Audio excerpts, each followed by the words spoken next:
ఇవాళ కాళోజీ జయంతి సందర్భంగా మహాకవి కాళోజీ ప్రజాకవి సాగిపోవుటే బతుకు ఆగిపోవుటే చావు తొలగి తోవడిచ్చు తోసుకొని పోవలయు అంటాడు కాళోజీ. ఇక అంటే ప్రాంతం గురించి చెప్పేటప్పుడు ప్రాంతేతరుడు మోసం చేస్తే పొలిమెర దాకా తన్ని తరుముదాం, ప్రాంతం వాడే మోసం చేస్తే ప్రాంతంలోనే పాతి పెడదామని చెప్పేసి కాళోజీ నారాయణరావు అంటాడు. అట్లా ప్రజల కోసం నిత్యం కూడా ప్రజల కోసమే జీవించి తర్వాత జనం కోసమే తన జీవితాన్ని అంతా కూడా అర్పించినటువంటి మహాకవి కాళోజీ. ఆయన జయంతి సందర్భంగా ఇది రాష్ట్ర ప్రభుత్వం కూడా జయంతిని ఉత్సవాలని అధికారికంగా నిర్వహిస్తూ ఉంది.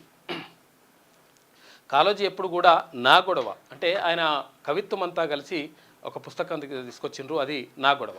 ఆ నా గొడవ అంతా కూడా ప్రజల గొడవనే, ప్రజలకు ఎప్పుడు కూడా మంచి జరగాలని చెప్పేసి కోరుకునేటువంటి మహనీయుడు కాళోజీ నారాయణరావు.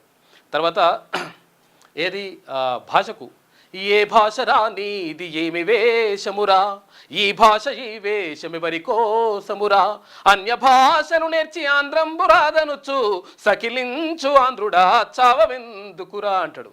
అంటే ఏ భాష రానిది ఏమి వేషమురా, ఈ భాష ఈ వేషం ఎవరి కోసమురా, అన్య భాషలు నేర్చి ఆంధ్రంబురాదనుచు సకిలించు ఆంధ్రుడా చావెందుకురా అంటాడు. అంటే విషయం ఏంటంటే వేరే భాషలు మాట్లాడడం ఒక గొప్పగా, తర్వాత అదే అసలు యాక్చువల్గా స్టైల్గా ఇట్లా రకరకాలుగా అనుకుంటుంటారు వ్యక్తులు.